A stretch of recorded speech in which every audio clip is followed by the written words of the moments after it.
Okay, untuk new chapter ni, okay, chapter yang baru ni sebenarnya adalah kesinambungan daripada chapter yang sebelum ni lah. Okay, kalau chapter sebelum ni, saya recap sedikit lah.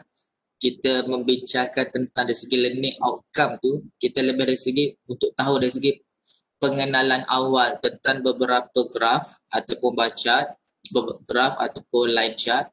Okay, kalau graf dia ada beberapa jenis lah, ada bar chart, ada pie chart, line chart, okay, semua dah ada lah, ada OGIF. Dan lepas tu kita diperkenalkan dengan metod baru iaitu stem and leaf plot. Okay, stem and leaf plot pun salah satu daripada teknik untuk detect outlier. Okay, jadi untuk chapter ni sebenarnya, kalau chapter sebelum ni sebenarnya lebih kepada untuk melibatkan deskriptif statistik lah. Macam saya explain sebelum ni, kalau statistik ni sebenarnya terbahagi kepada dua, iaitu satu deskriptif statistik, second inferential statistik. Kalau deskriptif statistik ni lebih kepada untuk kita tahu dari segi berapakah jumlah responden ataupun subjek yang kita dapat. Daripada responden itu kita nak classifykan, kita nak kategorikan berdasarkan jantina ke, education ke, income ke, religion dan sebagainya lah. Iaitu adalah untuk deskriptif statistik. Jadi bila report yang berkaitan deskriptif statistik ni, kita hanya report dari segi chart sahaja, dari segi value sahaja untuk kita dapatkan jumlah total bagi setiap responden yang kita dapat. Tapi kalau untuk inferential statistik ni lebih kepada sekiranya melibatkan nilai mean, how to get the mean, median, mode, dan sebagainya, itu adalah untuk inferential statistik. Tapi inferential statistik sebenarnya lebih sesuai digunakan untuk mean dan median. Kalau mode ni dia lebih kepada mostly frequency, sesuai untuk deskriptif statistik lah. Jadi yang common use for the inferential statistik ni memang kita akan guna yang melibatkan mean ataupun median. Okey, jadi bila mean dan median tadi adalah beberapa approach lain. Kalau level degree dia ada highest, dia ada lagi higher level lah. Kalau untuk mean ni sebenarnya melibatkan untuk parametric method. Kalau median ni untuk non-parametric method. Okay, iaitu yang ada berkaitan juga lah dengan seperti teknik yang akan dibincangkan pada chapter akan datang. Okay, jadi untuk seterusnya, okay, by the end of this chapter, you should be able to understand the mean, median, mode as a measure of central tendency. Okay, yang ni, okay, macam saya kata tadi lah, kalau sebelum ni dia hanya melibatkan dari segi untuk pengenalan chart, tapi untuk mean, rasanya dah tahulah kalau mean, median dan mode. Okay, jadi untuk mean, median, mode ni dia ada cara dia sendiri lah, dia ada method dia sendiri. Kalau untuk ungroup, apa formula dia? Kalau untuk group data apa? Okay, lepas tu ada calculate mean, median. Okay, yang ni untuk ungroup data. Okay, lepas tu explain and use the properties of mean, median and mode. Yang ni lebih kepada dari segi purpose, kepentingan dari segi untuk dengan mean, median dan mode. Dan median, mean, median dan mode. Okay, ini dari segi purpose lah. Okay, jadi kalau sebenarnya method sebenarnya hampir sama fungsi dia, iaitu untuk kita tahu dari segi jumlah dia, jumlah dapatan kajian, macam kes-kes harian yang kita dapat lah, yang kes COVID. Daripada analisis yang data yang kita dapat itulah, data itulah yang kita akan gunakan untuk dibuat analisis. Okay, kita nak tahu, kita nak compare by mean ke. Okay, jadi bila kita dah tahu data, bila kita buat analisis, dah findings dia macam tu, barulah decision maker boleh buat keputusan. Okey, contoh macam kes ni hari ni nak buat PKP. Ni berdasarkan statistik yang sebelum ni lah. Sebab penularan kes COVID semakin meningkat daripada 1,100 lebih jadi 1,755. Jadi decision maker pun buat keputusan untuk letak, untuk adakan wujudkan kembali yang PKP. Itu contoh lah. Okay, dia sebenarnya bergantung kepada statistiknya ada, yang dia akan tanyalah kepada researcher. Okay, dan seterusnya ialah untuk draw balls and whisker plot. Okay, untuk draw balls and whisker plot ni sebenarnya untuk testing normality. Okay, untuk testing normality method. Normality ni, kenapa pentingnya normality? Normality ni menunjukkan data yang diperoleh itu sebenarnya can be representative to the whole population. Okay, jadi sebenarnya bila kita buat analisis ni, kita cuma dapatkan sampel sahaja. Sample is a portion of the population. Jadi sampel tu must be representative to the population. Jadi bila representative ni maksudnya majoriti perspektif responden yang kita dapat tu mestilah betul-betul menyeluruh. Can be reflect to the whole population. Maksudnya kalau yang ada yang tak menyeluruh tu, yang tu kita kena buang lah, kena remove. Okay, jadi cara nak remove tu kita boleh guna cara yang stem and leaf plot yang sebelum ni. Tapi kalau untuk testing normality ni, kita check guna box and whisker plot. Actually untuk box and whisker plot ni sebenarnya tak berapa recommended use lah for testing the normality. Tapi since we are doing for the diploma level and this is the DCR syllabus, okay, jadi box and whisker plot lah yang kita guna. Sebenarnya untuk normality testing ni dia ada beberapa approach yang lain. Contohnya dari segi skewness, dari segi kurtosis, critical ratio. Okay, lepas tu dari segi in terms of histogram pun dah boleh kita tengok. Okay, yang normality tu yang melibatkan yang bell shape. Okay, yang bell shape. Okay, ini bell shape. Okay, yang ni kita panggil normality. Okay, jadi kita nak bila normality maksudnya mean nilai yang kita dapat tu berada di tengah-tengah ni. Dalam range yang sama. Yang ni kita panggil outlier lah. Okay, outlier ni maksudnya data yang lain dari yang lain. Maknanya datanya jauh, perspektif yang lain. Kalau kita katakanlah, okey, kebanyakan pelajar, kebanyakan pekerja setuju gaji dinaikkan. Tapi ada juga beberapa pekerja tak setuju dengan gaji dinaikkan. Jadi yang tak berapa setuju kenaikan yang lacking tu, yang sikit tu, itu adalah outlier. Okay, sebab kita kalau boleh nak buat analisis, biarlah yang melibatkan majority. Okey, yang outlier ni yang kita tak outlier ni yang menyebabkan ada ralat, error. Okey, jadi yang tu outlier ni yang kita kena remove. Tapi sebenarnya tak adalah kita explain detail lah. Okey, jadi untuk box and whisker plot ni, sebenarnya kalau approach ni dia bergantung kepada value of mean, median and mode. Okey, kalau mean, nilai mean equal to median. Okay, mean equal to median and also the mode. Okay, normality is achieved lah. Maksudnya data is normal. Data is normal. Okay, but if the mean greater than median and also mode, okay, it means positive skew. Positive skew. Okay, positive skewness. Okay. Kalau mean tu lebih kecil, mean less than median and also less than mode. Okay, yang ni kita panggil negative skew. Okay, negative skewness. Okay, negative skewness. Jadi untuk positif and negative skewness ni adalah tak normal. Data not normal. Okay. Maknanya yang ni kita nak identify lah type of distribution. Jadi sama ada data kita tu normal ataupun tak normal. Jadi bila tak normal ni dia ada beberapa jenis lah. Sama ada positive skew ataupun negative skew. Okay, yang ni akan dibincangkan nantilah. Okay, lepas tu baru kita calculate the first quartile and third quartile. Okay, yang ni melibatkan untuk position. Kalau ungroup data dia akan lebih kepada untuk kita kenal pasti kedudukan value. Okay, yang ni kita akan tengok lah.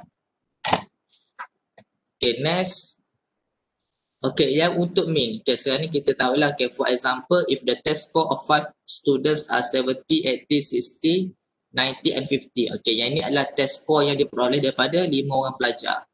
Okay, jadi kita cuma untuk dapatkan mean, kita cuma dapatkan total terlebih dahulu and then we divide by the number of students. Okay, sekarang bahagi dengan 5 lah, akan dapat 70. Okay, itu example bagi mean. Okay, dan seterusnya adalah median. Okay, median kita tengok pada example. Okay, untuk median ni, okay, median, okay, skor yang sama ada 50, 60, 70, 80 and 90. Okay, jadi untuk skor yang diperoleh tu kita kena pastikan dalam bentuk ascending order dulu. Kita kena rearrange. Kena susun balik daripada nilai yang paling rendah from the lowest value until the highest value. Okay, jadi kita kena susun. Okay, 50, 60, 70, 80 and 90. Okay, jadi bila kita tengok 50, okay, katalah kita buat sini satu, sini satu. Okay, bila kita buat 60 sini, kita buat 80 sini. Jadi maknanya value yang berada di center value is 70. Okay, center value or median score ni is 70. Okay, itu adalah cara kita untuk dapatkan median.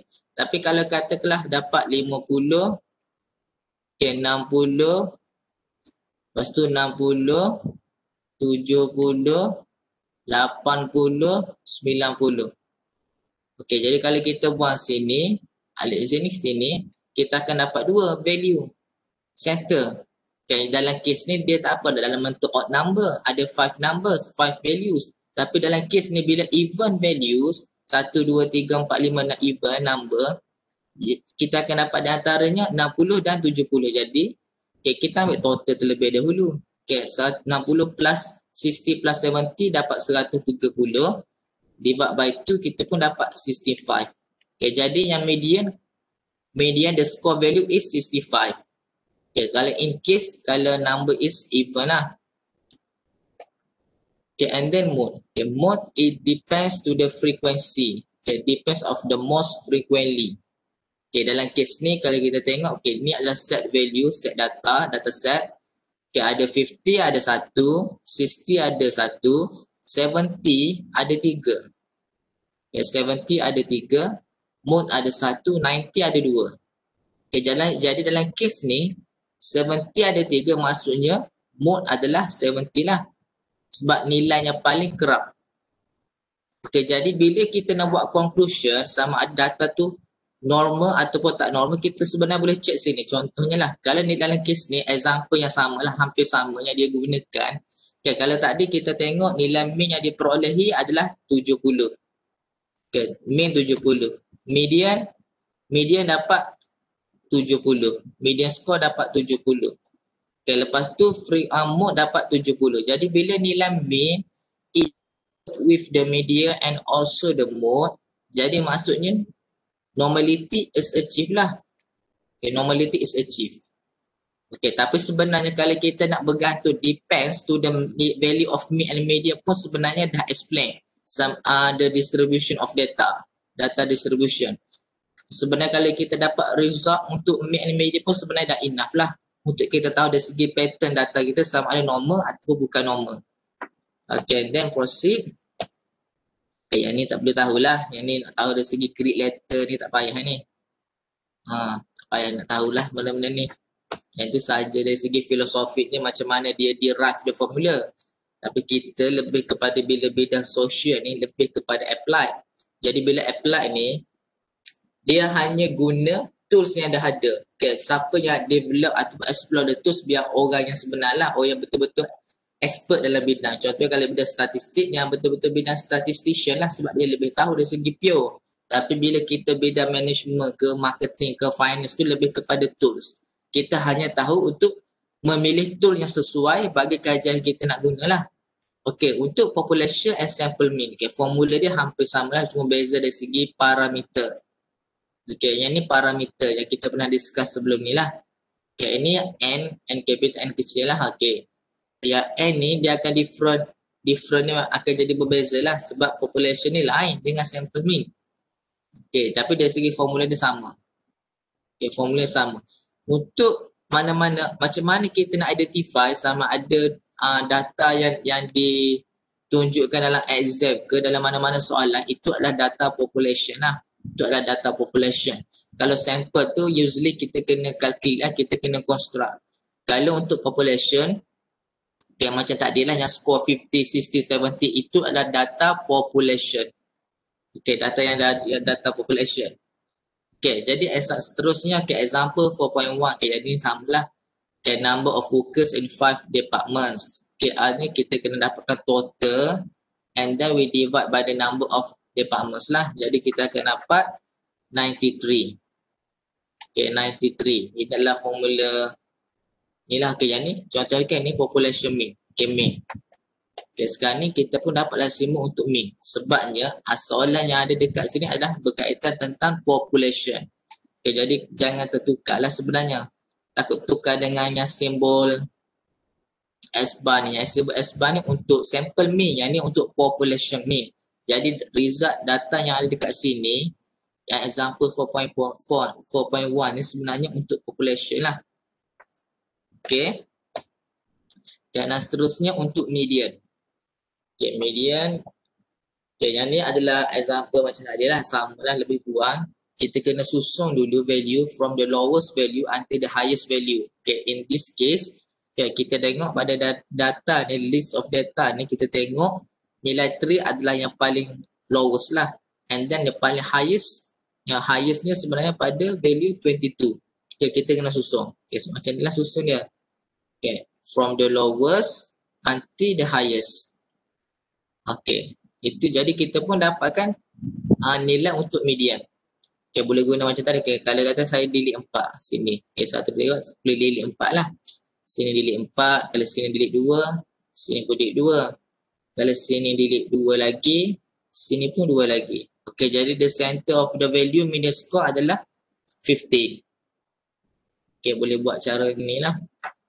Okay, kita kena identify dulu. Okay, odd numbers, okay, 15. And then, okay, ni untuk mode ni berdasarkan daripada frekuensi lah, yang tu boleh tahulah. Okay, yang ni Bose and Whisker plot yang saya explain tadi, waktu learning outcome tadi. Okay, yang ni lah yang Bose and Whisker plot provide a useful graphical representation of data minima, first quarter, third quarter, and median. Okay, apalah yang yang ni dari segi, okay, baca yang ni sahaja, yang ni yang penting. Okay, kali yang ni, macam saya bagi tahu tadi lah, untuk normality ni maksudnya nilai mean mesti, the mean value must be equal with the median and mode. Okay, sometimes only acceptable with the mean and median lah. Okay, even we didn't have to calculate for the mode. Okay, and then for the negatively skew maksudnya nilai mean must be lower than median. And then for the positively skew, nilai mean, the mean value must be higher than the median. Okay, so both here, negative and positively skew are tak normal. Not normal. Okay, kalau normal dia mesti equal. Okay, baca example tadi lah, yang kita dapat score, mean score dapat 70, media pun dapat 70. So normality distributed data lah. Okay, this here kita cuma nak dapatkan dari segi type of distribution. Okay, sebenarnya kalau untuk final exam paling tinggi markah pun 4 markah sahaja. Kalau dia tanya what type of data, okay, kalau dia tanya data tu sama ada data tu normal ataupun tak normal, sebenarnya paling tinggi pun untuk final exam pun 4 marks lah. Tapi yang walaupun 4 markah tapi sebenarnya agak bahaya jugalah kepada yang cuai lah, kepada yang cuai. Kalau kita salah dari segi dapatkan nilai mean, jadi bila dah salah satu sama ada mean ataupun median, automatically kita akan dapat result yang salah. Sebab bila mean, sebabnya type of distribution ni bergantung kepada nilai mean dan juga median and also mode lah. Okay, jadi kalau kita salah calculate dekat mean ataupun median, kita akan salah juga dengan part ni. Maksudnya dalam dekat bahagian mean tu sebenarnya dekat mean tu kita dah salah. Bila untuk distribution kita tambah lagi kesalahan tu. Tu jadi padahal untuk skor ni sebenarnya senang je kita tahu. Tapi bila dah salah dari segi calculation habis lah. Okay, and then boleh kita measure of position for ungrouped data. Okay, ini untuk first quarter and third quarter. Okay, ini adalah formula untuk first quarter lah. Okay, ini first quarter and third quarter. Untuk quarter ni sebenarnya kita nak tahu kedudukan positional value. Okay, positional. Okay, nanti kita tengok pada example lah. Okay, yang ni third quarter. Okay, third quarter ni Q3. Singkat sikit. Okay, ini Q3 bukan Q1. Q1 ni untuk first quarter lah. Macam tadi yang ni. Okay, yang ni sebenarnya untuk third Q3. Okay, and then okay, kita tengok pada example teruslah. Okay. Okay, example 4.7. The 3-year annual returns of 40 low-risk fund arranged in ascending order are given as follows. Okay, find the first and third quartiles. Okay, jadi untuk find the first tu kita boleh guna formula tadi lah untuk Q1.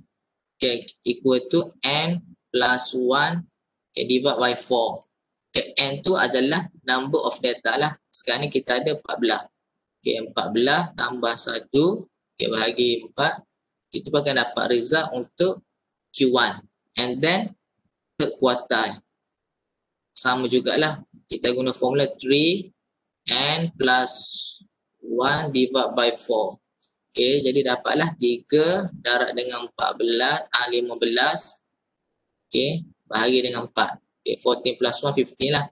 Okay, tapi sebenarnya result yang hasil daripada Q1 and Q3 ni tu bukan final answer lagi. Okay, yang ni contohnya. Okay, yang ni kita baru dapat 40 plus 1. Kita akan dapat 3.75 order. Yang ni baru kepada position value.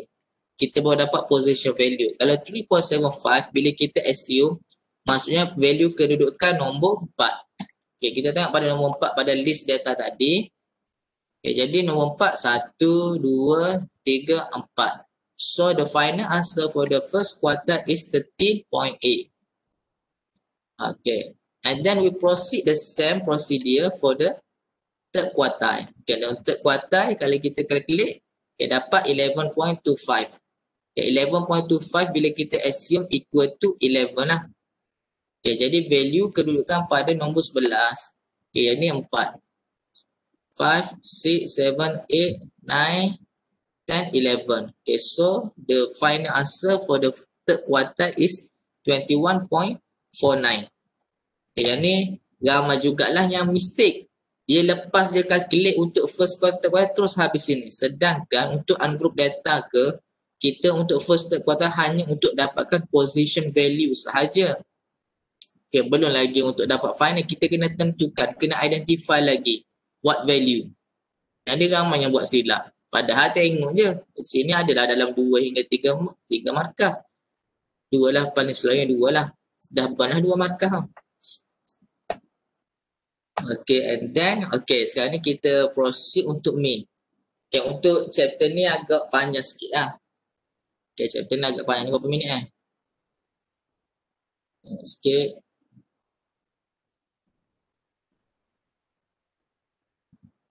Dah 22 minit lah. Untuk chapter ni agak panjang sikit lah. Tapi saya cuba habiskan untuk sampai main sahajalah. Okay, main. Okay, untuk main bagi for group data. Okay, ni adalah formula. Okay, main. Ni formula bagi group data. Group. Kalau ungroup data, ni S bar tadi kan. Okay, ni adalah sample main. Okay, ni sample main yang S ni. Kita cuma dapat total S bahagi dengan N. Okay, yang ni untuk ungroup. Okay. Okay, dah tahu dah beza antara group data. Kalau yang group data selalunya ada kelas interval dan dalam bentuk table lah. Okay, ada kelas interval, lepas tu ada frekuensi. Okay, kalau ungroup data ni dia akan dalam bentuk value. Okay, katalah yang tadi 50, 70, 60. Okay, yang tu example bagi ungroup data. Okay, untuk main formula ni, okay, total Fs dan total F. Okay, F ni adalah frekuensi. Okay, frekuensi. Yang X ni adalah midpoint. Yang X ni adalah midpoint. Okay, midpoint tu adalah center value for the class interval lah. Okay, yang ni total frekuensi sama. Okay, kita tengok pada example. Okay, this the example. Okay, how to get the mean for this table. Okay, sekarang ni dia dah bagi. Okay, yang ni kita panggil class interval. Okay, class interval. Okay, yang ni adalah number of employees. Okay, bila number of employees itu adalah frekuensi lah. Ini adalah frekuensi. Yang ni class interval. Okay. Bila, okay, based on the formula, okay, kita untuk dapatkan mean, sample mean, Fs, okay, Fs divide by total F. Okay, total F kita dah ada 120. Okay. Here kita, ini adalah total frekuensi. Sekarang ni formula dia ada S. Okay, ini baru kelas interval. Jadi kita kena create S. S is the midpoint. S tu adalah midpoint. Okay, midpoint. Jadi bila midpoint, how to get the midpoint? Okay, here kita tengok, okay, from 1, the range from 1 to 4. Okay, maksudnya 1 plus 4, okay, bahagi dengan 2, kita akan dapat 2.5. Okay, maksudnya dalam case ni, bagi the first row, midpoint here ialah 2.5. Okay, and then proceed the same step for the next row. Okay, 5 plus 8. 5 plus 8 divide by 2. Okay, jadi 30 divide by 2 kita akan dapat 6.5. Okay, lepas tu repeat step yang lagi yang sama. 9 plus 12, okay, 21. 21 divide by 2 kita dapat 10.5. Okay, dan begitulah seterusnya. Jadi selalunya akan dapat range yang sama lah. Okay, ini akan jadi perbezaan skill dia range dia dalam 4 saja 4.0. Okay, ini akan jadi 14.5. Okay, akan jadi macam itulah. Okay, dan kita tengok. Okay, ini adalah table. Okay, ini adalah table untuk midpoint. Okay, jadi akan dapat hasil dia macam ni. Okay, untuk dapatkan midpoint. Midpoint tu dia mesti ada kelas interval lah ataupun sometimes kita panggil kelas boundary. Okay, sekarang ni kita pun dapatkan kena create another column untuk fs. Okay, fs ni maksudnya darab ni lah. Okay, yang 16 multiply with 2.5 kita dapat 40. Okay, 20 multiply with 6.5 kita akan dapat 130. And then repeat same time until the last row. Okay, kita pun dapatkan total fs. Okay, jadi based on the formula, okay, jadi 1488 total fs bahagi dengan total frequency. Ya, total frequency 120. Okay, kita pun akan dapatlah answer dia ni lah 12.4. Okay, here adalah mean. Okay, ini adalah mean. Okay, have 12.4 yang ni ada lebih kepada interpretation lah. Okay, dah adalah sikit. Okay. Boleh? Boleh tak? Okay, kalau nak masuk media ni takut sebab banyak lagi sebenarnya. Ni kalau ikutkan ada total ada 54 slides. Setelah ni baru rasa baru masuk 22 slide, 22 rasanya. Baru masuk slide 22 rasanya. Okay, jelas. Baru masuk slide, dah masuk slide 35. Okay, ada 54 slide lagi. Okay, apalah kita sambung untuk next week lah. Untuk next week kita akan sambung untuk media. Lepas tu, ada orang ke tak ni? Ada. Ada. Orang ingat tak ada dah. Mana letah ingat tak ada dah. Okay, jadi untuk next week ni saya cadang saya nak buat quiz lah. Nak buat quiz sebab sekarang ni untuk next week kita dah masuk minggu yang keempat. Minggu keempat kan? Next week tu minggu keempat, jadi kita akan buat quiz. Quiz bila waktu yang sesuai nanti saya akan maklumkan kemudian lah. Dan untuk quiz tu soalan simple je yang melibatkan untuk chapter 1 sampai chapter 2 dululah. Okay. Kita nak buat sekali lah quiz. Sekali quiz, sekali final. Sekali quiz, sekali test. Tapi takut quiz tak boleh score. Risau juga ni. Bila tak apalah. Kita tengok dulu keadaan macam mana. Okay, saya cadang nak buat quiz lah. Ke ada cadangan nak buat pada waktu bila-bila? Waktu malam pun tak apa. Senang tu. Kalau saya buat soalan quiz, takat tik-tik je sebenarnya. Tak adalah nak buat karangan ayat-ayat tu, tak adalah. Tak ada ayat tak sedap pun. Cadangan saya quiz tu buat senang-senang je lah. Memang. Memang senang benda payah-payah ni. Boleh.